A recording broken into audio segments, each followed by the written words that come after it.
నమస్తే welcome to our channel. ప్రస్తుతం మనతో జ్యోతిష్య పండితులు ఫణి భాస్కర్ శర్మ గారు ఉన్నారు. వారితో మాట్లాడదాం. నమస్తే అండి.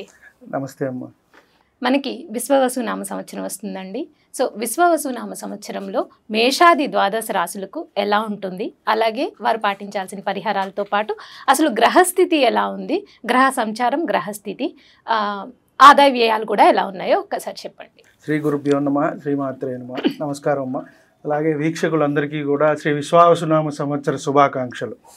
ముందుగా మనం చూసుకున్నట్టయితే గ్రహ సంచారం ఎలా ఉంది అనేది ఒకసారి చూసుకుని దాని తర్వాత గ్రహస్థితి కూడా తెలుసుకునే ప్రయత్నం చేద్దాం. ముఖ్యంగా మనకి గ్రహ సంచారం వచ్చి మే 14 రాత్రికి ఏవైతే 15 మనకి గురువు వృషభం నుంచి మిథునంలోకి సంచరిస్తారు. అలాగే మనకి శని భగవానుడు వచ్చి రేపు మార్చి 30వ తారీఖు కుంభం నుంచి మీనంలోకి సంచారం జరుగుతుంది. అలాగే రాహుకేతువులు కూడా వచ్చేటప్పటికి మే 19వ తారీఖు మీనం నుంచి కుంభంలోకి రాహు వస్తారు. అలాగే కేతువు కన్య నుంచి సింహంలోకి వెళ్తారు. సో ప్రధానంగా ఈ గ్రహస్థితిని మనం చూసి ఆధారం చేసుకుని మనం ఫలితాలు అనేవి నిర్ధారించడానికి మనం ప్రయత్నం చేస్తాం. ముఖ్యంగా ఎలా ఉంటుంది, ఏ రాశి వారికి ఎలా ఉంటుంది, వారికి నడిచే ముఖ్యంగా మహర్దశ అనేది ముఖ్యమండి. ఇది ఏమిటి అంటే గోచార ఫలితాలు, గ్రహ సంచారము అనేది మనం చూసుకుంటాం. ప్రతి గ్రహం కూడా ఒక నిర్దిష్టమైన సమయంలో కాలం తిరుగుతూ ఉంటుంది. రవి కానివ్వండి, రాహు కానివ్వండి, గురువు కానీ అతి ఎక్కువగా తిరిగేది వచ్చేటప్పటికి 2.5 సంవత్సరాలు శని భగవానుడు ఒక్కొక్క దాంట్లో. కాబట్టి ఈ సంచారం మనకి మార్చి 30వ తారీఖు 2020 నుంచి 2027 చివరి వరకు కూడా మీనరాశిలోనే ఉంటారు. మనం ఇప్పుడు గ్రహస్థితి గురించి తెలుసుకున్నట్టయితే మనకి ఉగాది రోజు మార్చి 30వ తారీఖు మనకి ఉగాది అనేది రావటం జరిగింది. వృషభంలో గురువు, మిథునంలో కుజుడు, కన్యలో కేతువు, తక్కిన 6 గ్రహాలు కూడా మనకి మీనంలోనే ఉన్నాయమ్మ. ఇవి వచ్చేటప్పటికి దీన్ని షష్టగ్రహ కూటమి అని కూడా మనం చెప్పుకుంటున్నాము.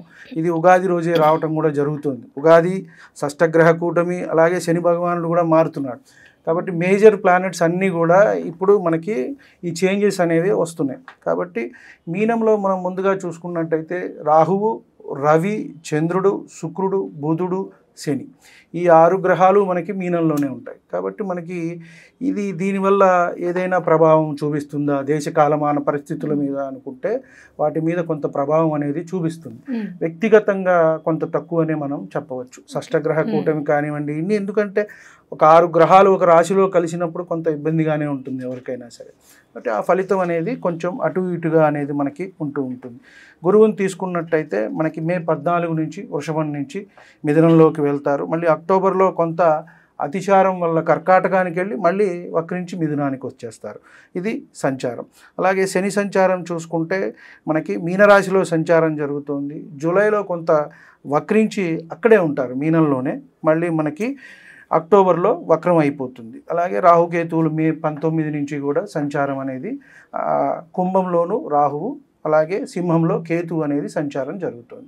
ముఖ్యంగా ఈ గ్రహస్థితి అలాగే గ్రహ సంచారాన్ని బట్టే మనము వచ్చే ద్వాదశ రాశులకి కూడా మన ఫలితం అనేది చెప్పడానికి అవకాశం ఉంది. సార్, శ్రీ విశ్వావసు నామ సంవత్సరంలో మేషాది ద్వాదశ రాశి ఫలితాల్లో భాగంగా ఆఖరి రాశైన మీనరాశికి ఎలా ఉంది, అలాగే వారి ఆదాయ వ్యయాలతో పాటు సంవత్సర ఫలితాలను కూడా ఒకసారి చెప్పండి సార్.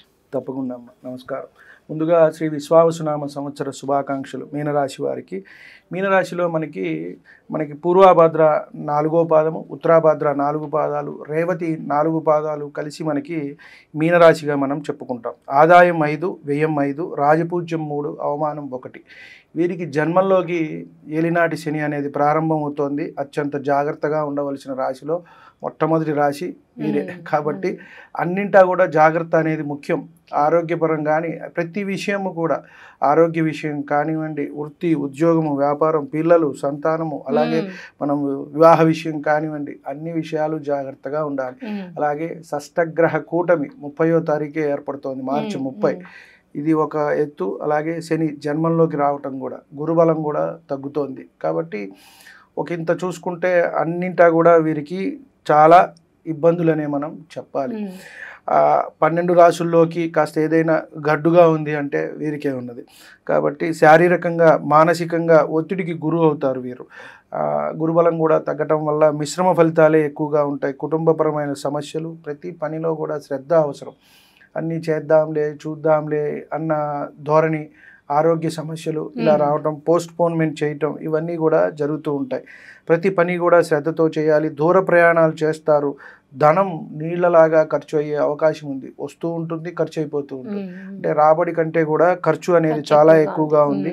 స్థాన చలనం అనేది సూచిస్తోంది. ఒక రకంగా చెప్పాలి అంటే జీవితం ఎదురీతగా ఉంది అని వీరికి చెప్పవచ్చు.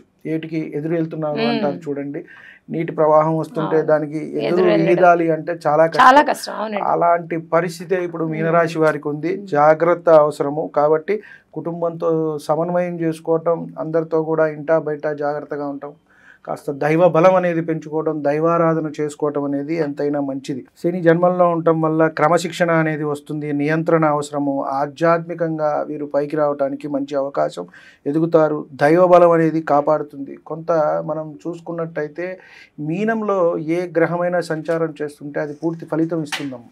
కొన్ని మనకి పుష్టోదయ రాశులు, శీర్షోదయ రాశులు అని ఉంటాయి. ఇది చూసుకుంటే ఉభయోదయ రాశి అంటాం, మీనరాశి. ఇక్కడ ఏ గ్రహమైన సంచారం చేస్తుంటే అది పూర్తి ఫలితం ఇస్తుంది అని మనం చెప్తాం ఒక మీనంలోనే. మిగతావన్నిటికీ ఆ డిగ్రీసు అవి నక్షత్రం బట్టి చూడాలి.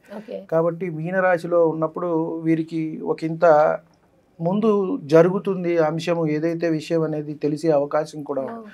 పూర్వపుణ్యం ఉన్నది అని మనం కూడా వీరికి చెప్పవచ్చు.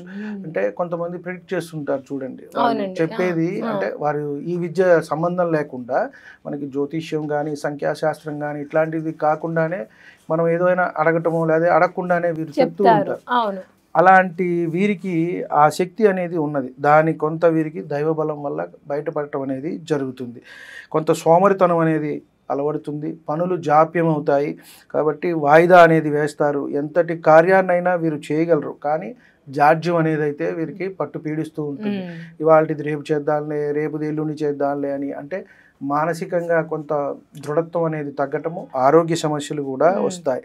కాబట్టి జాగ్రత్త అనేది వీరికి అవసరము. వైవాహిక సమస్యలు అలాగే ఆరోగ్య సమస్యలు కూడా వచ్చే అవకాశం ఉంది. భార్యాభర్తల మధ్య సమన్వయం అనేది పాటించాలి. ఎంతైనా సరే వారు కూర్చుని జాగ్రత్తగా మాట్లాడుకుని సమస్యని సాల్వ్ చేసుకోవటం అనేది మంచిది. వ్యాపారం చేసే వాళ్ళకి అనుకూలంగా ఉంటుంది. కొత్త వ్యక్తులు పరిచయం అవుతారు. మానసిక శారీరకంగా ఒత్తిడిని జయించాలి. వైద్య ఖర్చులు అయితే వీరికి సూచిస్తున్నాయి. కాబట్టి ధనం అయితే వ్యయమవుతుంది అని మనం చెప్పవచ్చు. రాహుకేతువుల సంచారం చూసుకున్నట్టయితే విదేశాల నుంచి కొంత వీరికి బాగుంది అని చెప్పొచ్చు. ఇంపోర్ట్స్ ఎక్స్పోర్ట్స్ కానివ్వండి, విదేశాల నుంచి ధనం రావటం కానీ ఇవన్నీ కూడా జరుగుతుంది. ఉద్యోగంలో కాస్త చికాకులు ఇవన్నీ ఉంటాయి. స్థానచలనము, కొత్త ఉద్యోగాలు రావటం, ఉద్యోగం మానేయటం, మధ్యలో గ్యాప్ రావటము, ఇవన్నీ కూడా వీరికి సూచితంగా ఉన్నాయి. వ్యవసాయ రంగం వారికి బాగుంది. అలాగే వ్యాపారాలు చేసేవాళ్ళు జాగ్రత్తగా ఉండాలి. అంటే ఉదాహరణకి చూసుకుంటే సింగిల్గా వాళ్ళు వెళ్ళటమే మంచిది. కొంతమంది కాంబినేషన్లో వెళ్తూ ఉంటారు, జాయింట్ వ్యాపారాలు చేస్తూ ఉంటారు. అలాంటివి అయితే వీరికి మంచిది కాదు. వ్యక్తిగతంగా పరిశీలన అయితే చేయించుకోవాలి. ఎందుకంటే మనం ఇద్దరు ముగ్గురు కలిసి చేసేటప్పుడు ఏంటంటే అందరివి చూసి మనం చెప్పాలి.